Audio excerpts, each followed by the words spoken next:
오늘 참된 제자의 삶이라는 제목으로 하나님의 말씀을 함께 나누겠습니다.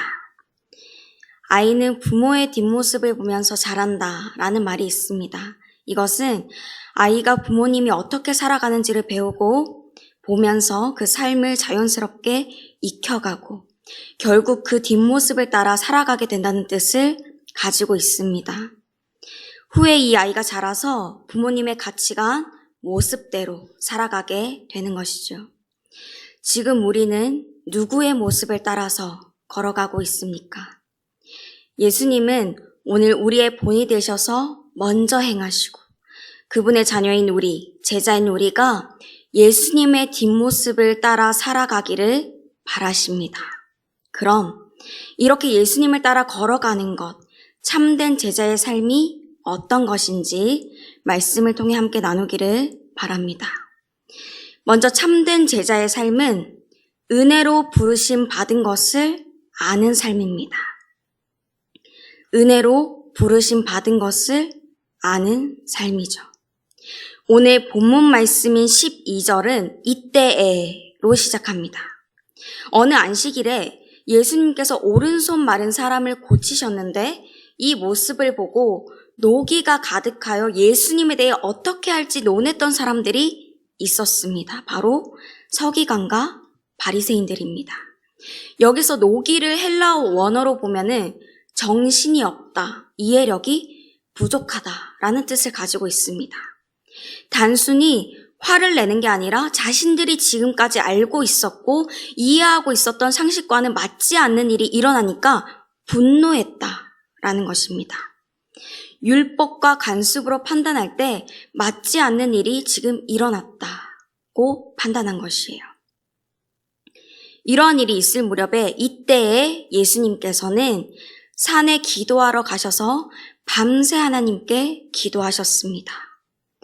분명한 기도 제목을 가지고 누군가를 위해 중보하기 위해서 올라가신 거예요. 이제 예수님께서 부르시고 택하실 제자들을 위한 기도였습니다. 서기관과 바리새인들이 예수님을 공격하고자 하는 이 장면을 목격한 제자들을 위해서, 그리고 앞으로 하나님의 일들을 감당하게 될 그들을 위해서 하나님께 중보하여 주셨습니다. 예수님께서 한 사람 한 사람 얼마나 애정을 가지고 부르시면서 기도하셨을까요? 우리의 어머니 또 아버지께서 날마다 우리를 생각하며 기도하여 주시듯이 그보다도 더 큰 사랑을 가지고 예수님은 그들을 위해 중보하여 주셨습니다. 주님은 우리를 부르실 때도 이렇게 먼저 우리를 위해 밤이 새도록 마음을 다해 기도해 주셨음을 우리는 기억해야 합니다. 예수님은 하나님의 아들이시지만 또한 우리와 같은 인간의 몸을 입고 오셨기에 우리의 마음의 형편과 또 상황을 아시기에 우리가 주님을 따라 잘 걸어갈 수 있도록 기도하여 주시는 것이죠. 우리에게 이러한 은혜를 주시는 예수님께서 이제 날이 밝으니까 기도를 마치시고 제자들을 부르시며 그중 12를 택해 사도라고 부르십니다. 예수님의 말씀을 듣기 위해 온 사람들 중에 예수님을 따라다니며 헌신한 제자들이 있었는데 그들 중에서 따로 12명을 사도로 택하신 것입니다. 제자가 스승에게서 가르침과 훈련을 받고 그를 철저히 따르는 사람이라는 뜻을 가졌다면 이 사도는 제자들 가운데 특별한 위임을 받고 보내심을 받은 사람들이라는 뜻을 가집니다. 그럼 예수님께서 왜 12사도들을 세우셨을까요? 같은 말씀을 마가복음에서 찾아보니까 3장 14절, 15절에서 이렇게 말씀합니다. 이에 12를 세우셨으니 이는 자기와 함께 있게 하시고 또 보내사 전도도 하며 귀신을 내쫓는 권능도 가지게 하려 하심이러라. 그러니까 그들에게 임무를 주시고 그 임무가 수행되도록 보내기 위해 세우시는 겁니다. 그러니까 그 임무가 무엇이냐면 지금 예수님께서 이들에게 가르치시고 보여주시는 복음을 이스라엘에게만 전하는 것이 아니라 이방 나라에까지 전해지도록 하는 것입니다. 우리 교회도 많은 리더들을 훈련시키고 세우고 파송하는 일들을 멈추지 않고 있지요. 왜 그렇습니까? 예수님이 우리에게 주신 임무, 사명을 잘 알고 있기 때문입니다.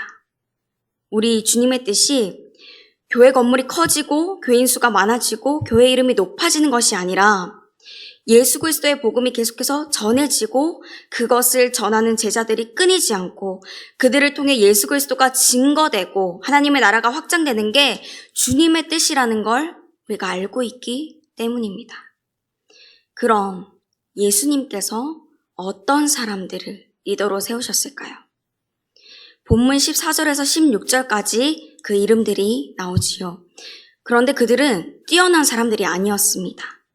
예수님께로부터 반석이라는 뜻을 가진 이름을 받은 시몬, 그는 혈기가 있고 굉장히 감정적인 사람이었습니다.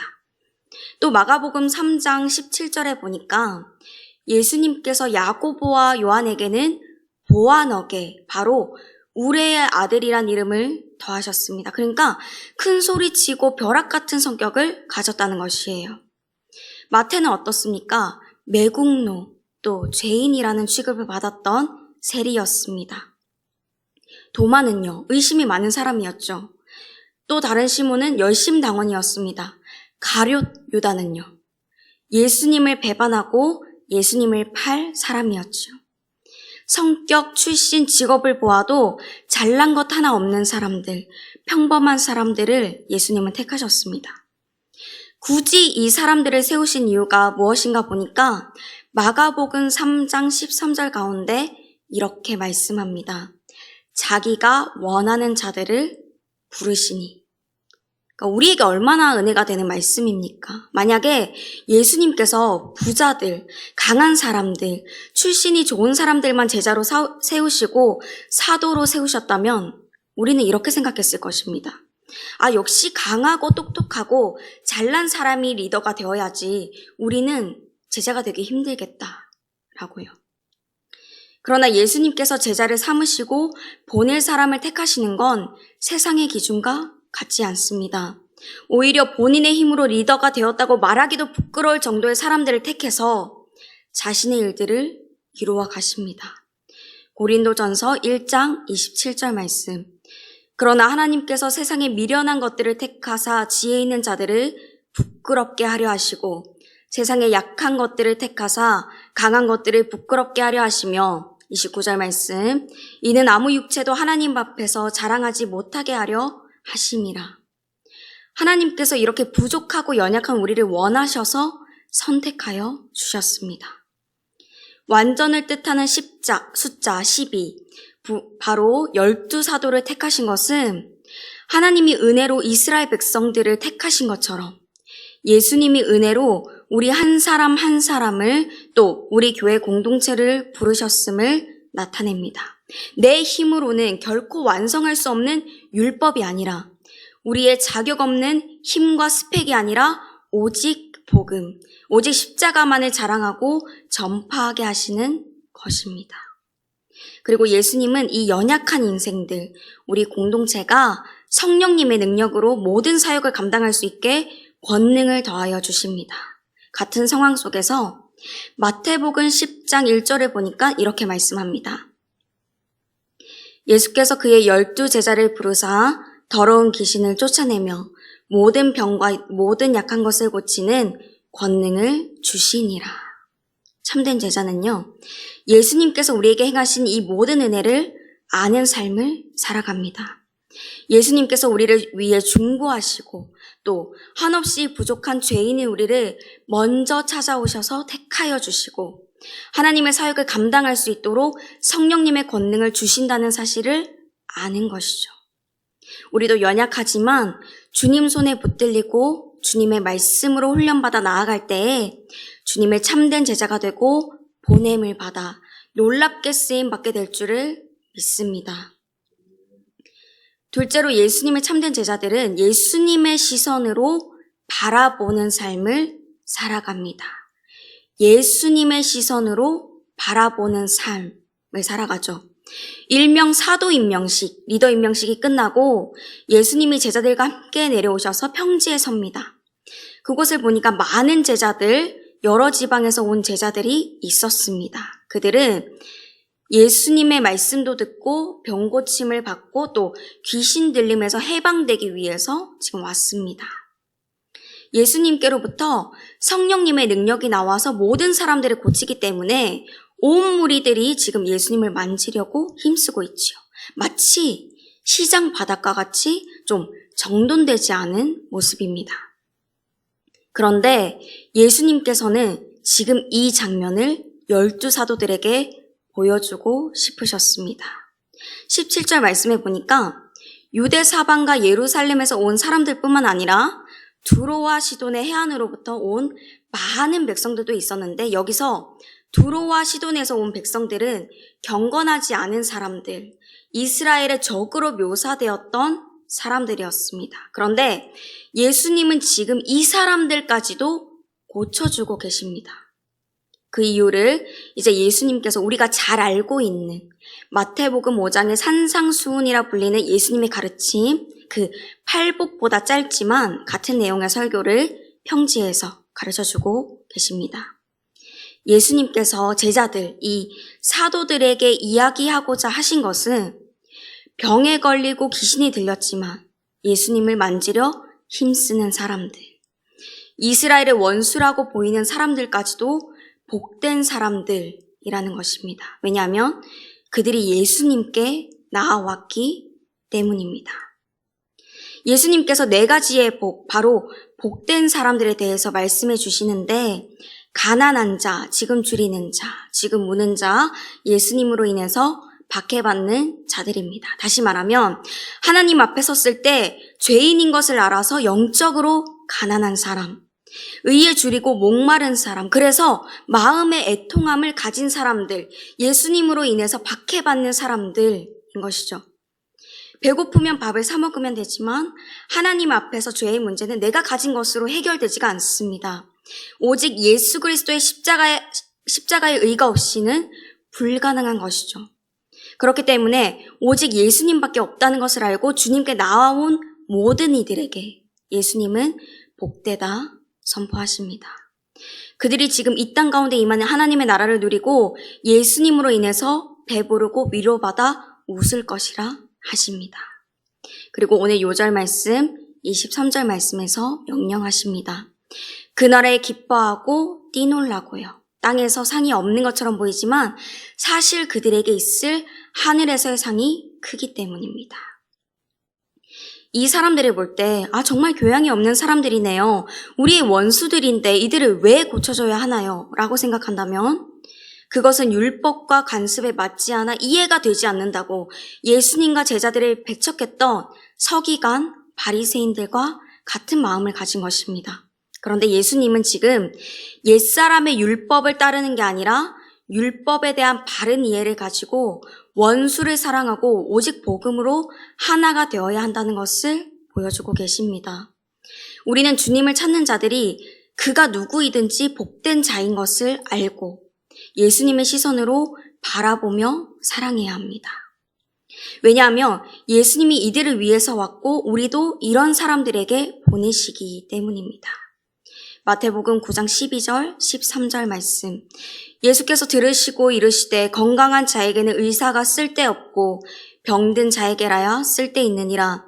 너희는 가서 내가 긍휼을 원하고 제사를 원하지 아니하노라 하신 뜻이 무엇인지 배우라. 나는 의인을 부르러 온 것이 아니요 죄인을 부르러 왔노라 하시니라. 나의 시선이 아니라 예수님의 시선으로 바라보고 우리 또한 예수님을 찾는 복된 삶을 누리게 되기를 소망합니다. 마지막으로 참된 제자는 세상적인 것으로 채우지 않는 삶을 살아가게 됩니다. 세상적인 것으로 채우지 않는 삶입니다. 예수님께서 24절에서 26절 말씀을 통해 화 있을진저라고 반복하시면서 이번에는 화가 있는 사람이 어떤 사람들이고 그 결과가 어떤지에 대해서 가르쳐주고 계십니다. 부요한 자들, 지금 배부른 자들, 지금 웃는 자, 사람에게 칭찬받는 자들입니다. 예수님께서는 그들이 이미 위로를 받았고 오히려 줄일 것이고 애통하며 울리라 하십니다. 26절 모든 사람이 너희를 칭찬하면 화가 있도다. 그들의 조상들이 거짓 선지자들에게 이와 같이 하였느니라 말씀하시죠. 왜일까요? 생수의 근원 되시는 분, 복의 근원이 되시는 분이 예수님인데 그 주님을 갈망하여 찾지 않고 주님이 없는 채로 살아가기 때문입니다. 그들은 세상적으로 볼 때 예수님이 없이도 아주 잘 살고 기쁘게 살아갑니다. 많은 사람들의 부러움을 받으면서 살아가지요. 그러나 결국 그들은 자신의 삶에 무엇인가 중요한 게 빠져 있다는 것을 깨닫게 될 것입니다. 그런데 알지 못하겠죠. 그 해답이 예수님이라는 사실을요. 결국 그들은 끝이 없는 허무주의와 알 수 없는 우울함에 빠지게 될 것입니다. 그러므로 예수 그리스도의 참된 제자인 우리는 무엇이 복된 삶이고 아닌지를 알고 따라가야 됩니다. 내 삶의 질을 높이고 내 배를 채우고 즐겁고 인기를 얻으며 사는 게 목적이 아니라 주님을 늘 갈망하며 생수의 근원 되시는 예수님을 따라가는 삶을 살아야 하는 것입니다. 지금 우리는 누구를 따라서, 누구의 발자취를 따라서 걸어가고 있습니까? 참된 예수 그리스도의 제자들은 은혜로 부르심을 받은 것을 알아 겸손하게 행하고 다른 이들을 예수님의 시선으로 바라보아 사랑하며 예수님을 따라 살아갑니다. 세상적인 것을 따라가는 것이 결국에는 허무한 인생인 것을 알아서 그것으로 자신을 채우지 않습니다. 예수님을 따라 제자로 부르심을 받아 그 삶을 걸어가는 것은 결코 평탄한 것이 아닙니다. 그러나 우리를 부르시고 택하시고 보내신 주님을 의지하여서 오늘도 참된 제자의 삶을 살아가는 저와 여러분이 되시기를 소망합니다. 우리를 택하시고 부르시고 보내시는 하나님 아버지, 오늘도 말씀을 통해 우리에게 말씀하여 주시니 감사합니다. 참 부족하고 연약한 인생임에도 불구하고 하나님의 영광을 위해 우리를 사용하여 주시고 보내주시니 감사합니다. 때로는 우리의 생각으로 이해되지 않는 경우들이 있더라도 주님의 생각과 뜻이 크고 놀라우시니 주님이 보내시는 곳에 우리가 기꺼이 가고 주님의 눈으로 주님이 사랑하시는 영혼들을 사랑하고 세상적인 것이 아닌 오직 주님으로 우리를 채우며 살아가는 복된 삶이 될 수 있도록 우리를 인도하여 주옵소서. 우리의 길이요 진리요 생명 되시는 예수 그리스도의 이름으로 기도드립니다. 아멘. 함께 말씀을 기억하시면서 찬송가 459장 부르시겠습니다.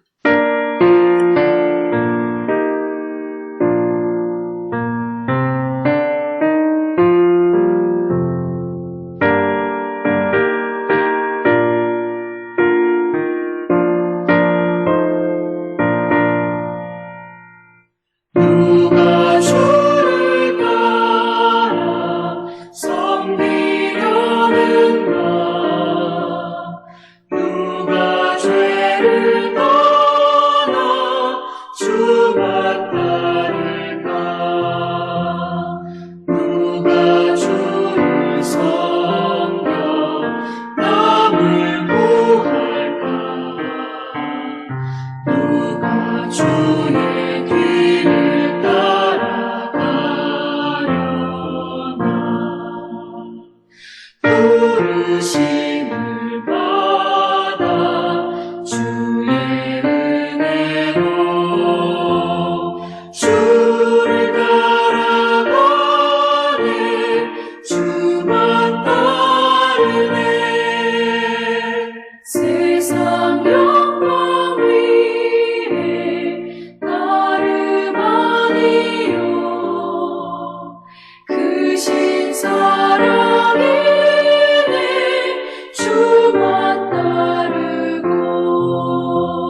기쁜 찬송하며 주의 은혜로 주를 따라가네 주만 따르네.